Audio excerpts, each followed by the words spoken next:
for this? Are you down for this? If you're in the mood, we can take it to the moon. Just like a movie scene, table for two. No need to be.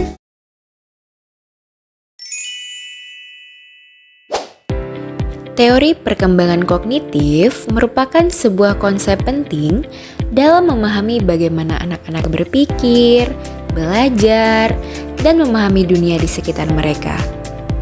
Nah, teori ini menjelaskan tahapan-tahapan perubahan yang terjadi pada anak-anak dalam memahami, mengolah informasi, memecahkan masalah, dan mengetahui sesuatu. Pada tahap sekolah dasar, anak-anak umumnya berada dalam tahap operasional konkret menurut teori Piaget. Pada tahap ini, anak-anak sudah mulai berpikir lebih logis dan sistematis, namun masih terikat pada pengalaman konkret. Selanjutnya yaitu aspek-aspek perkembangan kognitif. Yang pertama, persepsi. Persepsi merupakan salah satu aspek kognitif manusia yang sangat penting, yang memungkinkan untuk mengetahui dan memahami dunia sekelilingnya. Tanpa persepsi yang benar, manusia mustahil dapat menangkap dan memaknai berbagai fenomena, informasi atau data yang senantiasa mengitarinya. Yang kedua, memori.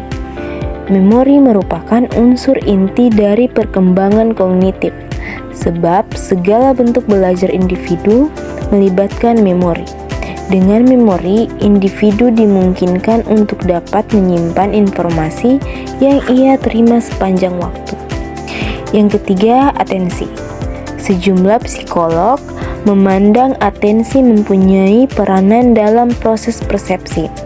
Dalam hal ini, atensi dilihat sebagai alat saring yang akan menyaring semua informasi pada titik-titik yang berbeda pada proses persepsi. Selanjutnya yaitu upaya mengoptimalkan perkembangan kognitif anak usia sekolah dasar. Nah, berikut merupakan upaya mengoptimalkan perkembangan kognitif anak usia sekolah dasar, yaitu yang pertama, memahami anak. Keberhasilan suatu pendidikan sering dikaitkan dengan kemampuan para orang tua dalam hal memahami anak sebagai individu yang unik, di mana setiap anak dilihat sebagai individu yang memiliki potensi-potensi yang berbeda satu sama lain, namun saling melengkapi. Kedua, yaitu bukan orang dewasa mini. Anak adalah tetap anak-anak, bukan orang dewasa ukuran mini. Mereka memiliki keterbatasan-keterbatasan bila harus dibandingkan dengan orang dewasa.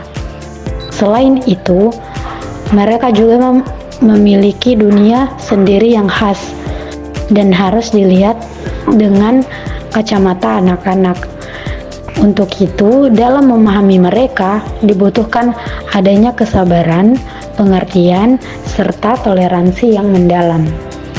Yang ketiga yaitu dunia bermain.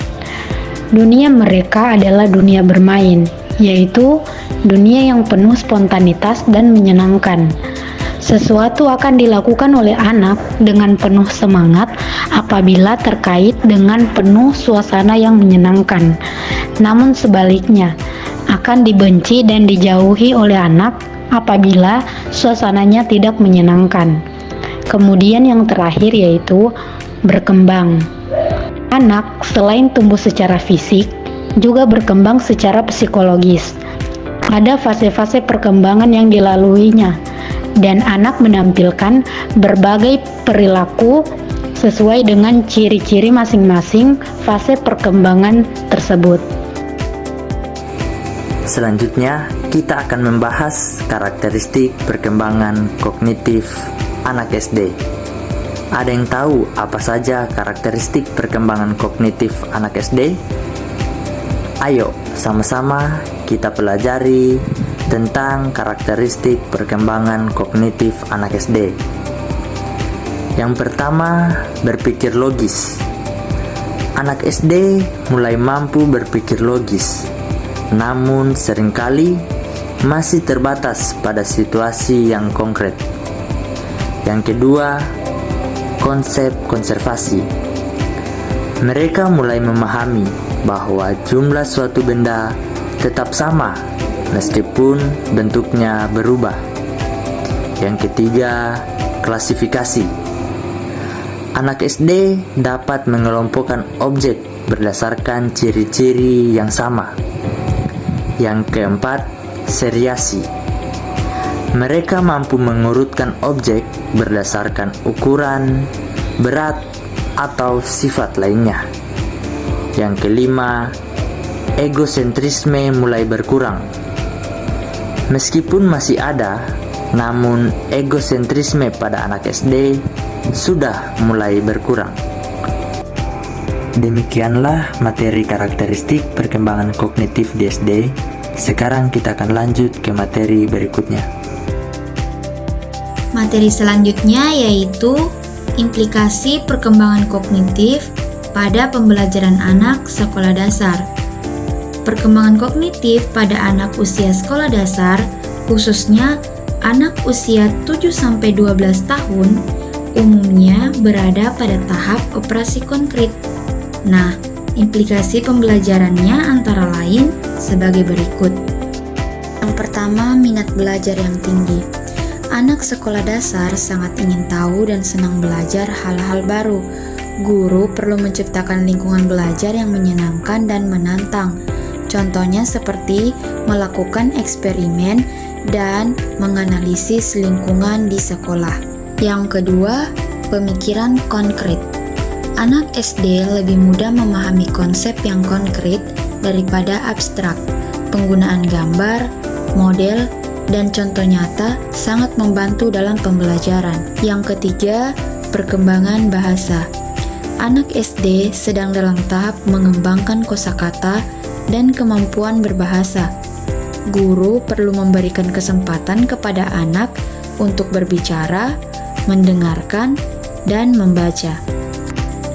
Nah, itulah tadi contoh implikasi pembelajaran di sekolah dasar. Dengan menyesuaikan metode pembelajaran, memberikan tugas yang bervariasi, dan menciptakan lingkungan belajar yang stimulatif, guru dapat membantu anak mencapai potensi belajar mereka secara optimal. I'm down for this.